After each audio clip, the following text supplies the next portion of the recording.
할렐루야. 온 마음으로 하나님을 사랑하며 영광을 올려드립니다. 동일한 마음으로 요한계시의 말씀들을 사모하고 하나님을 사모하는 여러분 모두를 하나님이 축복하시길 원하고, 요한계시를 통해서 힘을 얻고 요한계시를 통해서 신부의 삶으로 나아가기를 축복합니다. 오늘도 말씀하실 하나님께서 우리의 눈을 열고 귀를 여시기를 기도하는 마음으로 이 말씀을 전합니다. 주여 원하오니 종의 눈과 귀와 주의 백성들의 마음과 귀와 눈을 열어 주시옵소서. 6절로 갑니다. 또 내가 들으니 그랬습니다. 귀가 열려야 됩니다. 허다한 무리의 음성과도 같고 많은 물소리와도 같고 큰 우레소리와도 같은 소리로 이르되 뭐라 했습니까? 할렐루야 그랬습니다. 주 우리 하나님 곧 전능하신 이가 통치하시도다 라고 말합니다. 하나님의 나라라는 것은, 하나님의 나라가 임했다는 것은 통치가 임했다는 겁니다. 장차 이 말 하나님의 나라는 온전한 통치가 있는 나라입니다. 근데 여러분, 지금도 하나님은 통치하셔요. 성령의 능력과 권능으로 통치하시는 겁니다.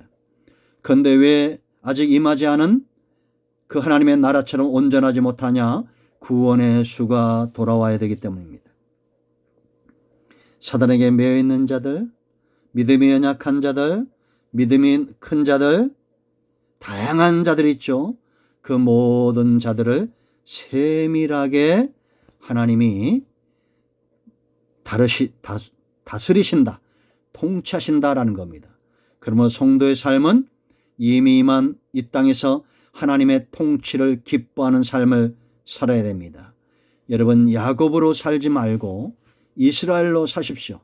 창세기 32장에서 하나님께서 야곱을 만나시죠. 그리고 그와 씨름합니다. 그리고 씨름하시는 목적이 뭐예요? 우리가 이미 창세기 때 공부했죠. 하나님이 왜 야곱과 씨름합니까? 그의 환도뼈를 치는 겁니다.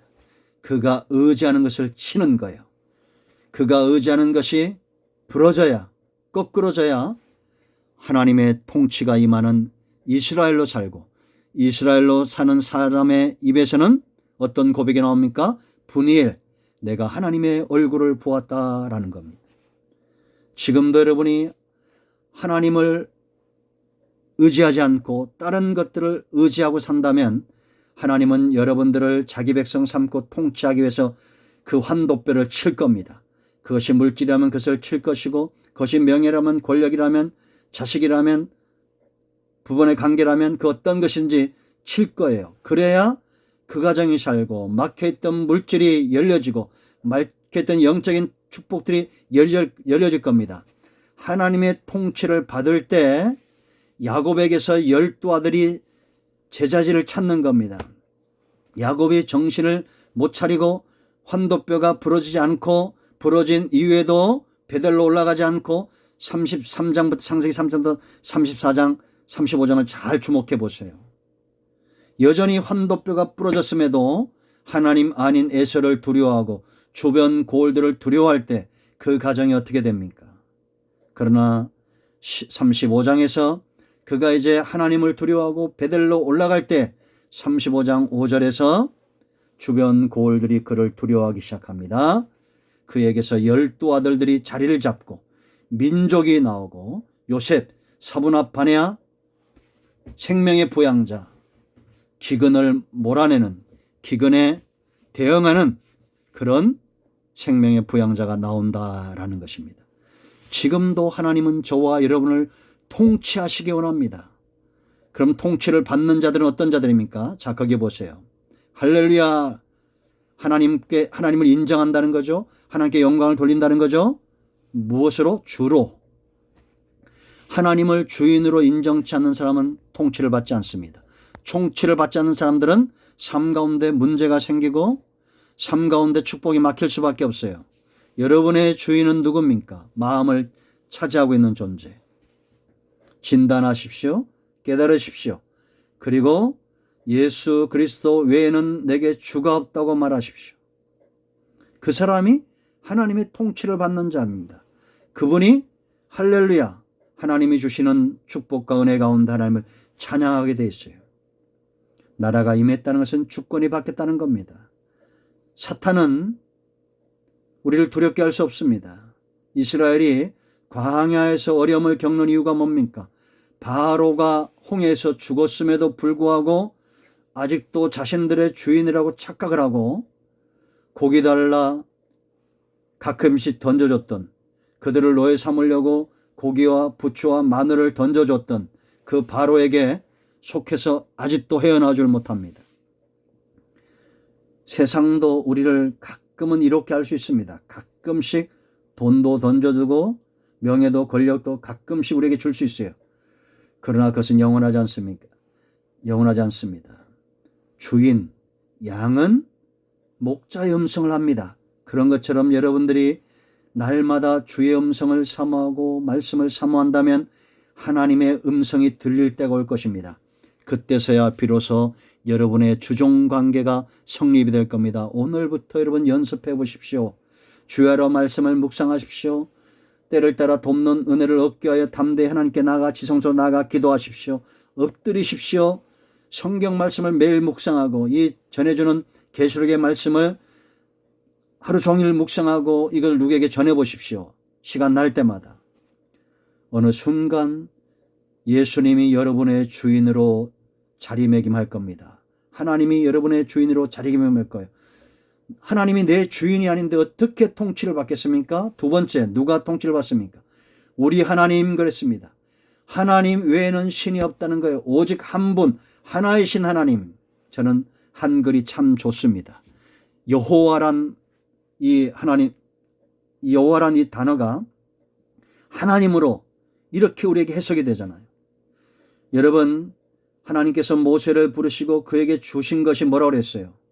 출애굽기 3장 13절로 15절 모세가 요청할 때 내가 애굽에 가서 하나님이 나를 보냈다고 할 때 저들이 하나님의 신의 이름이 뭐라고 묻는다면 어떻게 말해야 될까요? 그랬을 때 14절에 스스로 있는 자, 하나님 외에는 신이 없다는 겁니다. 바로 하나님이란 뜻이에요. 얼마나 한글이 좋습니까? 세종대왕이 참 이 시대에 태어났다면 얼마나 감사한 일일까요? 여러분, 하나님 외에는 신이 없다는 거 인정하세요.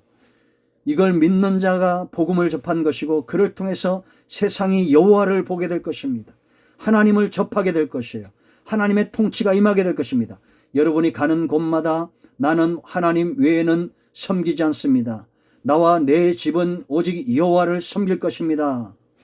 라고 고백했던 여호수아처럼 그렇게 고백해 보십시오. 여러분의 가정에 여호수아의 가정에 임했던 아브라함의 가정에 임했던 그 하나님의 통치하심이 임하게 될 것입니다.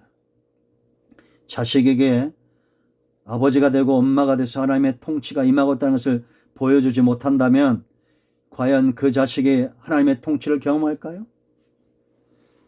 여러분, 지금 이런 시대가 오고 있습니다. 여러분들이 자식에게 복음을 주고 말씀을 주고 하나님의 긍휼과 사랑을 줘야지. 땜빵 하듯이 통닭 사주고 피자 사주고 그런다고 해서 그 자식이 옳게 하나님 앞에 서 있을까요? 하나님을 심어주십시오. 복음은 여호와입니다. 복음은 하나님 외에는 신이 없다는 하나님 되심이 복음입니다. 세 번째, 누가 하나님의 통치를 경험하겠습니까? 인정하고 이 통치에 들어가기를 기뻐하겠어요. 그 다음에 뭐라 했어요? 곧 전능하신 이가 통치하신다. 여러분, 능력이 없으면 통치를 외면하십시오. 하나님이 여러분의 구원의 문제와 여러분의 자식의 문제와 여러분의 삶의 문제와 여러분의 직장과 사업의 문제와 여러분의 모든 삶의 영역에 전능한 하나님으로 다가오지 않는다면 외면하십시오. 교회도 나오지 말고 성경도 읽지 말고 기도도 하지 마십시오.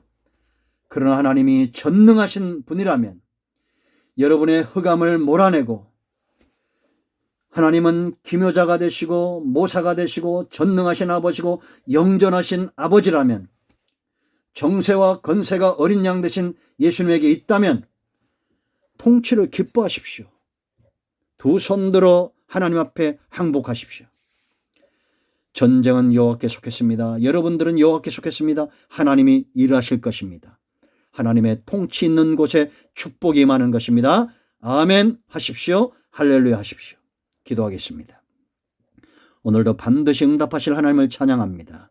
요한계시의 말씀도 열리게 기도하시고 코로나19 종식을 위해서 기도하십시오. 아멘.